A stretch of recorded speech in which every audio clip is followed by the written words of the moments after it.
2022년 고난주일 설교하겠습니다. 성경 보겠습니다. 오늘은 제가 한 본문만 보지 않고 몇 군데 찾아가면서 오늘 여러분들에게 말씀 전하겠습니다. 고린도전서 15장 보겠습니다.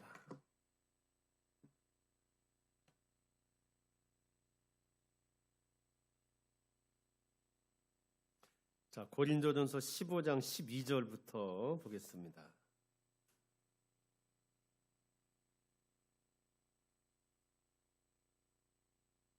네, 고린도전서 15장 12절부터 19절까지 우리 같이 한번 읽겠습니다. 같이 읽고 아멘 할게요. 시작. 바울이 고린도 교회 성도들에게 썼던 편지입니다. 자, 시작. 그리스도께서 죽은 자 가운데서 다시 살아나셨다 전파되었거늘 너희 중에서 어떤 사람들은 어찌하여 죽은 자 가운데서 부활이 없다 하느냐. 자, 부활이 없다고 하는 사람들에 대해서 지금 하는 이야기입니다. 만일 죽은 자의 부활이 없으면 그리스도도 다시 살아나지 못하셨으리라. 그리스도께서 만일 다시 살아나지 못하셨으면 우리가 전파하는 것, 자, 우리가 전파하는 것 두 글자로 복음입니다. 그렇죠? 우리가 전파하는 것도 헛것이요, 또 너희 믿음도 헛것이요, 또 우리가 하나님의 거짓 증인으로 발견되리니 우리가 하나님이 그리스도를 다시 살리셨다고 증언하였습니다. 만일 죽은 자가 다시 살아나는 일이 없으면 하나님이 그리스도를 다시 살리지 아니하셨으리라. 만일 죽은 자가 다시 살아나는 일이 없으면 그리스도도 다시 살아나신 일이 없었을 터이요. 그리스도께서 다시 살아나신 일이 없으면 너희의 믿음도 헛되고 너희가 여전히 죄 가운데 있을 것이요. 또한 그리스도 안에서 잠자는 자도 망하였으리니 만일 그리스도 안에서 우리가 바라는 것이 다만 이 세상의 삶뿐이면 모든 사람 가운데 우리가 더욱 불쌍한 자이리라. 아멘. 기독교에는 부활신앙, 부활교리가 있습니다. 기독교의 부활교리는 기독교 신앙의 뿌리입니다. 참 기독교 신앙은 지금의 삶을 변화시키고 죽음 이후의 삶까지 책임지는 힘입니다. 그런데 부활이 믿어지지 않을 때 삶과 신앙은 따로따로가 됩니다. 부활을 확신할 수 없다면 지금 본 것처럼 기독교 신앙은 교회 안에서만 쓸모있는 무기력한 종교 행위가 되고 맙니다. 저는 여러분에게 묻겠습니다. 부활을 확신합니까? 부활을 확신합니까? 당신의 신앙은 부활 신앙입니까?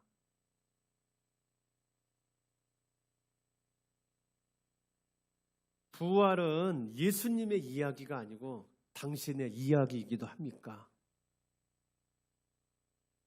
여러분, 그러면 우리는 어떻게 이 부활을 나와 관련 있는 사건으로 확신할 수 있을까요? 자, 부활을 어떻게 내 이야기로 얘기할 수 있을까요? 자, 부활의 모델인 예수님을 저희가 좀 살펴보려 합니다. 예수님은 자기의 정체를 드러내시는 순간부터 계속 이 이야기를 했습니다. 예수님은 메시아로, 자, 우리 창세기 좀 보고 있는데 인간을 죄의 길로 인도한 뱀의 머리를 밟으러 오신 여자의 후손이었습니다. 이분을 다른 말로 메시아라고 합니다. 메시아였던 예수님은 자신의 정체를 이제 확 드러낼 때부터 계속 이 이야기를 했습니다. 자, 마태복음으로 가겠습니다. 마태복음 16장 21절로 가겠습니다.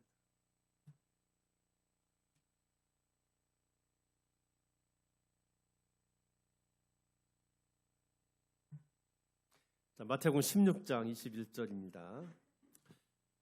자, 요 전에 무슨 일이 있냐면 베드로의 입을 통해서 예수님이 자기의 정체성을 듣습니다.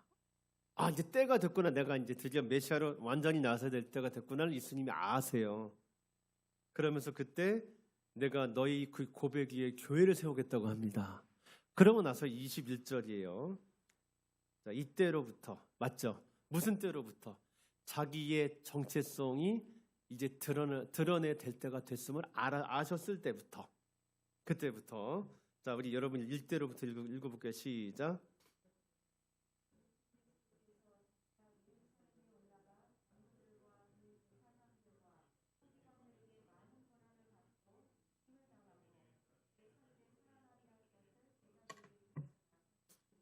자, 비로소 이때부터 예수님이 나타냅니다. 자, 뭘 나타냈을까요? 자기의 고난과 그 다음에 뭐요? 정리하면 두 개요. 고난과 부활이요. 이 두 가지를 비로소 나타냅니다. 맞죠? 자, 그 다음에 17장 가겠습니다. 바로 뒤에 있으니까. 자, 17장 22절 또 볼게요. 22절, 23절 시작.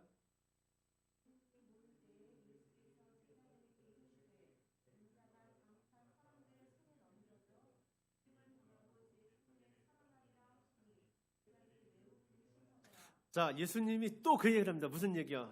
나 고난받는다. 그 다음에 고난받아 죽는다. 그 다음에 뭐 한다? 부활한다. 고난과 부활을 얘기했습니다. 자, 20장을 또 하겠습니다. 20장 17절, 19절.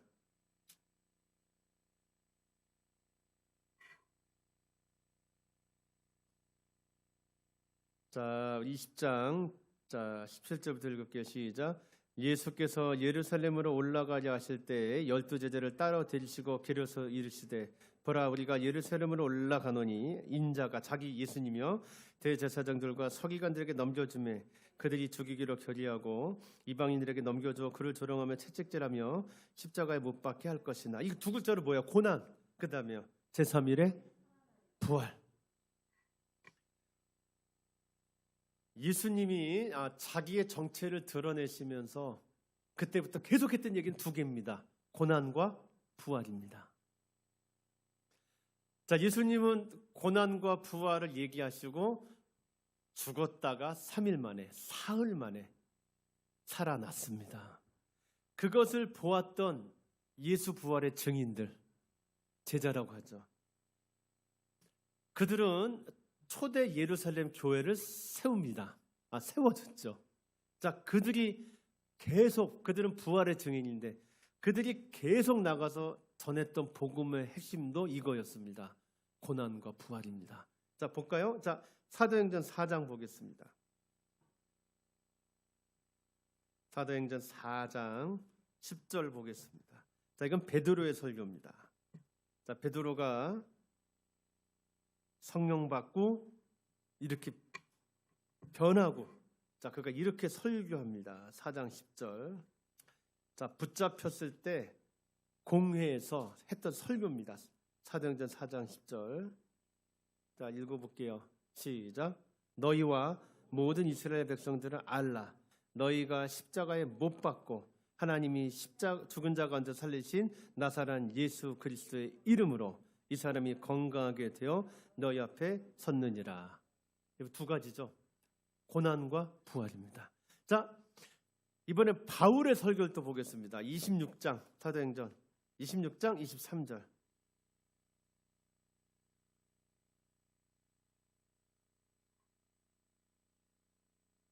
사도행전 26장 23절. 자, 바울이 아그리빠 왕 앞에서 했던 설교입니다. 자, 자기 변호입니다. 26장 23절 시작.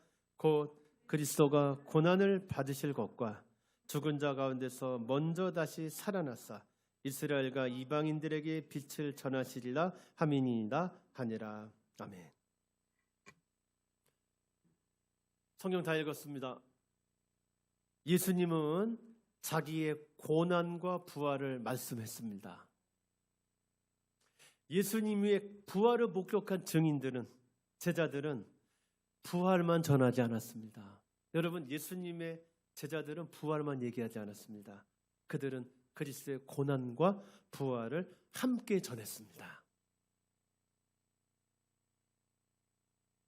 예수님에게 부활을 확신했던, 우리도 그분처럼 다시 살아날 거야 라고 확신했던 초기 기독교인들에게 고난과 부활은 다른 게 아니었습니다. 고난과 부활은 다른 것처럼 보입니다. 고난은 초라하지만 부활은 화려하잖아요. 고난은 아프지만 부활은 기뻐요. 그러나 예수님과 그의 제자들에게 십자가 부활은 다른 게 아니었습니다. 하나였습니다. 성도 여러분, 예수님의 고난과 그 깊이를 아는 것이 부활 신앙입니다. 부활 신앙은 죽은 뒤에 다시 산대요가 아닙니다. 예수님의 고난과 부활이 같은 거라는 거. 고난과 부활은 하나라는 거. 고난 없이 부활에 참여할 수 없다는 걸 아는 것입니다. 이것이 부활 신앙입니다. 저는 우리 드림교회 성도 여러분들이 건강한 부활 신앙을 가질 수 있기를 바랍니다. 죽은 뒤에 다시 산대요. 그런 부활을 넘어서 고난과 부활은 같은 거라는 걸 알고 예수님의 고난에 동참하는 성도들이 되실 수 있기를 축복합니다. 여러분, 오늘은 종료주일입니다. 예수님이 직접적인 고난을 받으시기 위해서, 본격적인 고난을 받으시기 위해 예루살렘에 들어오신 날이세요. 제자들은 예수님이 왕이 될 줄 알았지만 예수님은 고난받으러 들어오셨고 이제 예수님은 본격적인 고난을 받으십니다. 여러분, 이제 고난주간이 시작됩니다. 그 다음에 부활주일입니다. 저는 여러분들이 이번 주에 예수님의 고난에 실제로 동참해서 다음 주에 정말 고난과 짝을 이루는 진짜 부활신앙을 가지실 수 있기를 축복합니다. 여러분의 부활신앙이 죽으면 다시 살 거야 라는 걸 넘어서 예수님이 실제로 걸어가셨고 예수님이 실제로 우리에게 주셨던 생명의 체험이 될 수 있기를 바랍니다. 자, 그러면 우리가 어떻게 예수님의 이 고난에 동참할까요? 우리는 어떻게 예수님의 고난에 실제로 동참할 수 있을까요? 자, 다음 주 고난주간이거든요. 어떻게 여러분 다음 주 고난주간을 보내야 할까요? 여러분 인생 전체가 저는 부활의 신앙으로 채워지길 바랍니다. 그러려면 날마다 고난 속에 여러분이 들어가야 되거든요. 자, 어떻게 고난에 동참해야 될까요? 미국을 방문한 한 중국 여성 작가가 있었습니다. 이 사람이 뉴욕을 지나갈 때 꽃을 파는 할머니를 우연히 만났습니다. 할머니는 남루한 옷차림에 금방이라도 쓰러질 듯한 모습이었습니다. 그런데 얼굴은 온통 즐거운 표정이었습니다. 환했습니다. 여성 작가가 꽃을 고르며 할머니에게 물었습니다. 할머니, 뭐가 그렇게 즐거우세요? 그래서 할머니가 환하게 웃으며 이렇게 대답합니다. 왜 즐겁지 않겠어요? 세상이 이렇게 아름다운데요. 작가가 다시 물었습니다. 할머니는 번뇌와 근심에 대해서 마음 편하게 생각하는 재주가 있으신가 보군요. 그러자 할머니가 여성 작가의 손을 덥석 잡으며 이렇게 대답합니다. 예수 그리스도가 십자가에 못 박혀 돌아가신 날은 가장 슬픈 하루였죠. 그런데 사흘로 부활하지 않았습니까? 그래서 저는 불행하다고 여겨질 때마다 사흘을 기다린답니다. 그러면 이상하게도 모든 게 정상으로 변해 있답니다. 할머니의 답변은 이 여성 작가를 깜짝 놀라게 했습니다. 슬픈 일이 있을 때 사흘을 기다린다. 여러분, 자, 저기 앞에 좀 보시겠어요? 오늘 설교 제목이에요. 자, 이게 여러분의 예수님의 고난에 동참하는 방법이에요. 한번 읽어볼까요? 시작.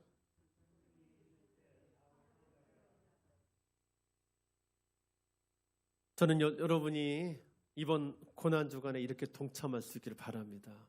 여러분 평생에 이렇게 예수님의 고난에 동참하기를 바랍니다. 슬픈 일이 있을 때 3일을 기다린다. 자, 이게 어떻게 하는 걸까요? 어떻게 하는 걸까요, 여러분? 그러면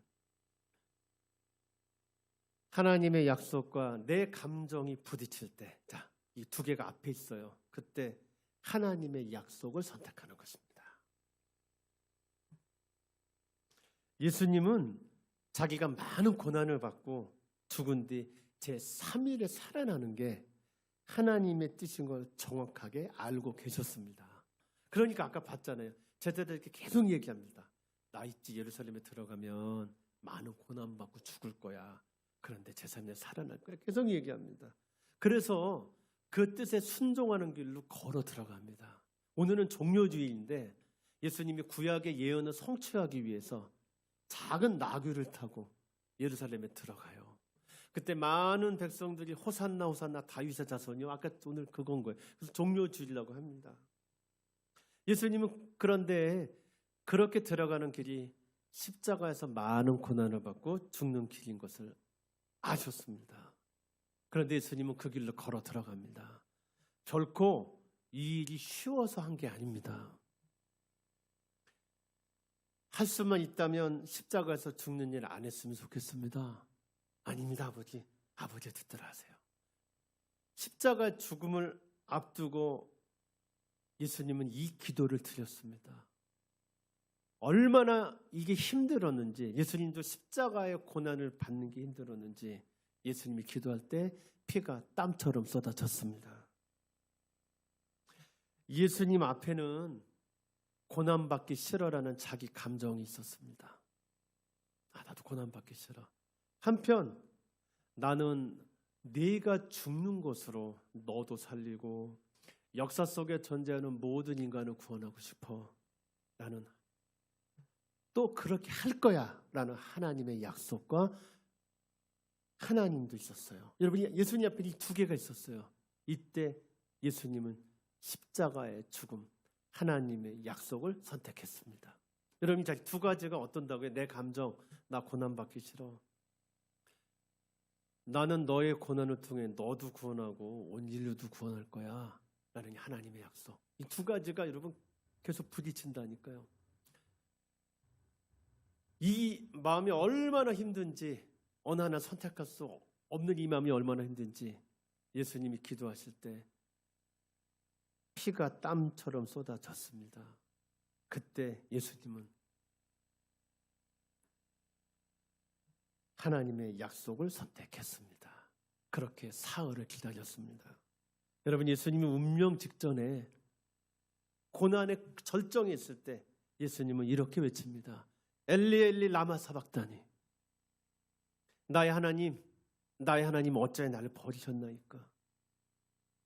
예수님은 십자가에서 운명하기 직전에 하나님이 자기를 버리는 것 같은 절망과 외로움을 느꼈습니다. 예수님은 절망과 외로움의 끝에 가셨습니다. 그런데 여러분, 이거는 원망이 아니었습니다. 이 말은 시편 22편 1편의 인용이었습니다. 시편 22편 1편을 보면 그 사람 역시 이렇게 얘기해요. 나의 하나님 어찌 나를 버리십니까? 그런데 시편 전체 22편 읽어보면 이 말은 원망이 아니었습니다. 하나님에 대한 신뢰 표현이었습니다. 너무 힘드니까 왜 버리셔요? 얘기하지만 깊은 부분은 그래도 당신은 믿나이다 였어요. 예수님은 운명하기 직전 이 말씀을 했습니다. 엘리 엘리 라마 사박다니. 예수님은 운명하시 직전에 가장 슬플 때 두 가지가 있어요. 나도 십자가 지기 싫어. 나는 너를 통해, 너의 죽음을 통해 너와 너의 인류 역사 속에 있는 인류 전부를 구원할 거야 라는 이 두 약속. 이 예수님은 자기 감정과 하나님의 약속 중에 하나님의 약속을 선택했습니다. 예수님은 그렇게 자기 인생에서 가장 슬픈 순간에, 가장 슬펐을 때, 하나님이 나를 버린 것처럼 느껴지는 그 순간에도 무덤에서 사흘을 기다렸습니다. 슬픈 일이 있을 때 사흘을 기다렸습니다. 그리고 부활해서 온 인류를 구원하는 찬란한 생명이 되셨습니다. 성도여, 지금 하나님이 나를 버리시는 것 같은 시기를 지나고 있습니까? 하나님, 어찌하여 나를 버리십니까? 라는 마음이 듭니까? 하나님이 나 사랑하는 거 맞아? 라는 절망의 터널을 통과 중입니까? 슬픈 일이 있습니까? 절망과 외로움이 뼈에 사무칩니까? 여러분의 인생에서 가장 슬픈 때를 지나고 있습니까? 그렇다면 사흘을 기다리십시오. 지금 당신 앞에는 버림받은 느낌, 외로움, 절망, 슬픔이 있어요. 또 지금 당신 앞에는 나를 믿고 죽으면 부활한다는 하나님의 약속도 있습니다. 여러분, 지금 당신 앞엔 이 두 가지가 다 있습니다. 여러분, 둘 중에서 하나님의 약속을 선택하십시오. 당신은 하나님이 사랑하는 사람입니다. 하나님은 당신과 함께입니다. 당신과 함께이신 하나님은 당신의 삶과 당신을 통해 이 세상을 구원하실 것입니다. 여러분, 당신의 감정 대신에 뭐요? 슬픔, 두려움, 외로움, 버림받은 것 같은 느낌 대신에 하나님의 약속을 선택하세요. 이 두 가지가 계속 부딪힐 거예요. 그 중에서 하나님의 약속을 선택하세요. 쉽지 않습니다. 그러나 하나님의 약속을 선택하는 고난을 받으세요. 이 고난 속에서 사흘을 기다리세요. 사흘은 4일이 아니고 3일입니다. 4일은 나흘인데 3일을 사흘을 기다리세요. 당신의 감정을 보지 마시고 자꾸 당신의 감정을 보려고 할 거예요. 슬픔, 외로움, 분노, 두려움, 버림받은 것, 이제 끝이라는 생각, 그것 대신에 당신은 하나님의 사람이며 당신은 하나님과 함께이며 당신과 함께이신 하나님은 당신을 통해 이 세상을 구원하길 바라신다는, 구원하실 거라는 그 약속을 선택하세요. 이렇게 사흘을 기다리세요. 그러면 당신은 부활을 경험할 것입니다. 당신 속에 이전과는 전혀 다른 새로운 생명이 태어나는 것을 보게 될 것입니다. 성도 여러분, 2022년 고난주간이 시작됩니다. 자, 다음 주, 이번 한 주, 자, 슬픈 일이 있을 때 사흘을 기다립시다. 자, 여러분 인생 살면서 슬픈 일이 있을 때마다 사흘을 기다립시다. 내 감정을 선택하지 말고 하나님의 약속을 바라보며 선택합시다. 이렇게 예수님의 고난에 동참합시다. 이렇게 예수님과 함께 십자가에 매어 달립시다. 사흘 뒤에 부활을 경험하게 될 것입니다. 이 부활 신앙이 내 인생을 바꾸어 낼 것입니다. 사랑하는 드림교회 성도 여러분, 슬픈 일이 있을 때 며칠 기다리라고요? 사흘을 기다리세요. 슬픈 일이 있을 때 어떻게 하라고요? 내 감정을 선택하지 말고 하나님의 약속을 바라보며 선택하세요. 사흘 뒤에 당신도 그분이 일어나셨던 것처럼 죽음에서 일어나게 될 것입니다. 이 고난신앙, 부활신앙이 여러분에게 있기를 바랍니다. 고난과 부활은 다른 게 아닙니다. 같은 것입니다. 이 부활의 신앙이 당신들의 삶 속에 있게 되기를 축복합니다. 기도하겠습니다. 하나님, 저희들 슬픈 일이 있을 때 사흘을 기다리게 하시옵소서. 저희들 고난을 통해 부활을 경험하는 성도들 되게 하시옵소서. 고난 없이 부활도 없습니다. 하나님의 약속을 선택하는 믿음, 용기, 실천이 있는 저희들 되게 하여 주옵소서. 그래서 고난을 통과해 부활로 달려가는 저희들 되게 하여 주시옵소서. 우리를 구원하신 예수님의 이름으로 기도드립니다. 아멘.